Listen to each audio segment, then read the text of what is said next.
All right, good evening. We want to congratulate Arizona on winning the first game of the Tucson softball regional. We have head coach Lowe here, Miranda Stoddard, and Sydney Stewart. After Coach Lowe gives an opening statement, we will open up for questions. We ask that if you do have a question, we will bring the mic to you after you raise your hand. Okay, so we'll start with Coach Lowe. Thank you. Just big props to Santa Clara. That was a well-fought game, I thought, beginning to end. And, I thought our team did a great job of kind of chipping away at the lead and finding a way to figure it out once they did score. So just a great response, I thought. It always feels good to get that first win. And, I thought we settled in very nicely. And, I think it's going to be a grind. This entire regional is what's going to prepare us for later, and we're excited about the challenge of it. So big props to these two to the left of me. I think Stu put an excellent swing on it. I think Amber called it from the dugout, but just a great job of chipping away and taking what they gave us at the plate today. So just excited for the game tomorrow.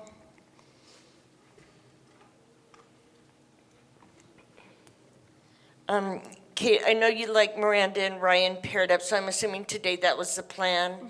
And then just talk a little bit about how difficult it is for Miranda to have to go back out immediately when she's out of the game. Well, she can talk for herself, but at the same time, I don't think it's difficult at all. I think, the greatest thing about her and Devin hitting in our lineup is that we can use them back and forth. And if you remember last year, we had quite a few Miranda sandwiches, and I used the sandwiches, and she's used to the sandwich. So, I think they had lefties strung together, righties strung together, and it was a great opportunity to have both in the game. And I think they're ready to do that all the way till the last game we play. Question for both Caitlin and Sydney. Sydney, you had 7 home runs in 2 seasons at Washington. Now you have 18 in 1 season here. How do you explain that? And then it's basically the same question for you, Coach Lowe.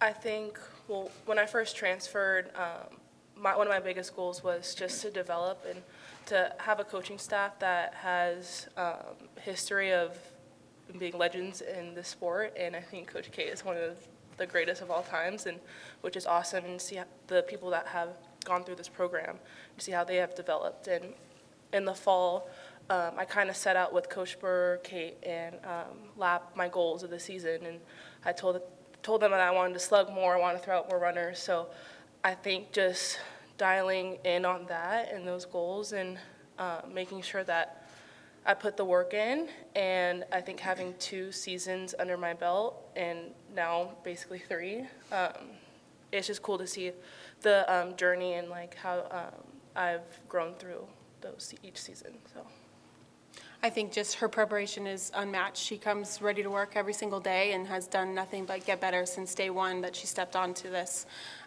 field in Tucson. And you can see the confidence come from the preparation, and I think truly that's where it comes from.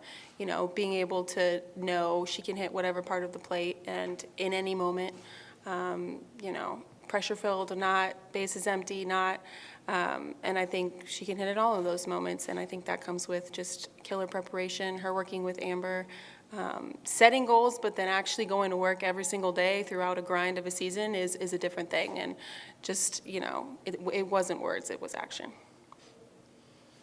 And this is for Miranda or Sydney. What was the mentality like in the dugout when Santa Clara made it a 1-run game, and what was kind of the thought process and the conversations in the dugout? Yeah, I think that we know at this point in the season that every game, no matter who you're playing, no matter what their seed might be, is going to be a gritty game. And Kate said this the other day, and I kind of echoed this, but there's no style points at this point in the season, so a win is a win. And we have faith in our offense that we can score more, right? They score 5, we score 6. If they score 7, we score 8. And so we knew that we would be able to compete on that side of the ball. And then obviously, personally, for me, I knew that I was going to have the opportunity to kind of set the tone again and shut it down on defense, and trusting those behind me to do the same. So for Sydney, can you take us through your final at-bat? And then for Miranda and Caitlin, just your reactions to when the ball hit the barrel? Yeah, I think I've been better this year about getting my pitch and not trying to make the at-bat too much, and knowing that knowing my strengths and getting a pitch in my zone. So after the first pitch, it's my third at bat, so establish the strike zone also behind the plate. So I kind of have an idea of the strike zone too, but just being patient and not making the moment bigger than it is. I wasn't thinking like I'm trying to hit a home run here, just trying to put the barrel on the ball, the right pitch, and I got my pitch and I got extended, so yeah. And Miranda, this is kind of like what I asked Kate. When you leave a game, do you have it in your mind that you might come back in, and how do you approach going back in? Yeah, Christian does a really good job about communicating with us about that, and just if he wants us to stay ready, for how long he wants us to stay ready. And to Kate's point as well, being able to be in the game, in the lineup, hitting just helps to just keep me locked in. And I think I've said this before, but any one of us is in that position where we have to have someone come in and kind of save us or shut things down. And so being able to do that for Ryan is great, because I know that she has done and will do the same for me. So I think it's just that, whole bullpen mentality of being able to help each other out, and it doesn't feel like I'm bailing her out necessarily. It just feels like I'm doing something for the team, and I know that we all have that same mindset. And so, just coming in and setting a tone, shutting it down so we can get back in the box and put some more runs up. Question for Miranda and Caitlin. Unusual start time today, 4:30, not usually when you begin a ball game here. What was it like to play in the sun, and what do you tell your players when they're going out there and that might be a factor? Yeah, well, Kate said this during practice, but it's one of our biggest assets of being able to play at home is that we're able to practice in that all week and all season. And so Co made a couple of difficult plays in left field that obviously she's an incredible athlete, but I do think that it helps to have been able to practice in that and know how to do what you can to just stay on the ball for as long as you can. And yeah, I mean, left side is definitely difficult, even on the pitcher's mound for the first couple of innings. There's kind of a glare, but I mean, you just do what you can. We have, obviously at this time of year, it's a little bit different, but yeah, it's definitely a benefit to be able to practice on our field all year and prepare for that. We planned our live situations for 4:30 p.m. So it's something that kind of phases in throughout conference season to get to that point. It usually gets pretty bad right now, regional time.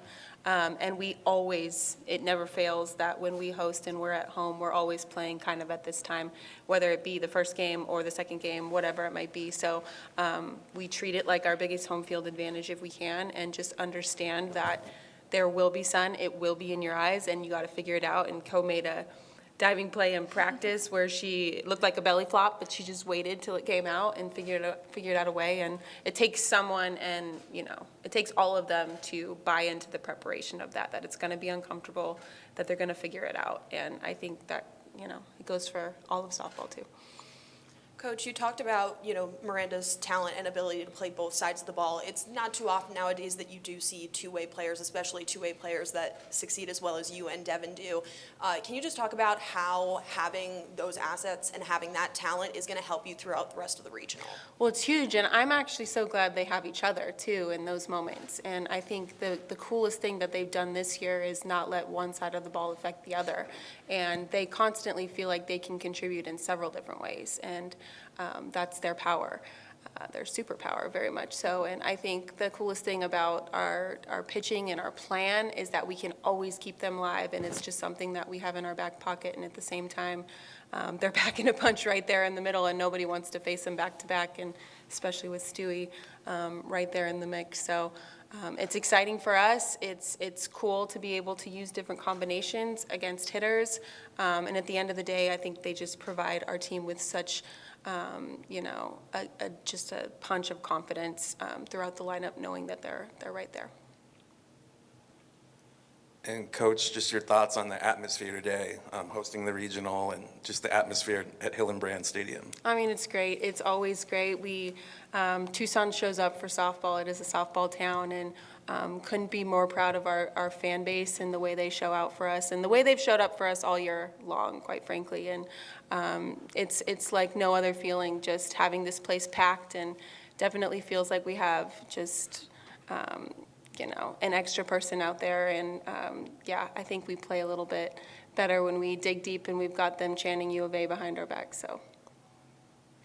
You obviously don't know who you're going to play next, but odds are you're going to play one of those teams once and then probably play another one again. What is the scouting process when you go into a regional? Do you just look at everybody equally and kind of prepare this to the same level for all three? Yeah, and I mean, we played Grand Canyon this year, so that was helpful we've done the deep dive on them so far, and, you know, right after this, my butt's going to be right over there in the stands watching this game.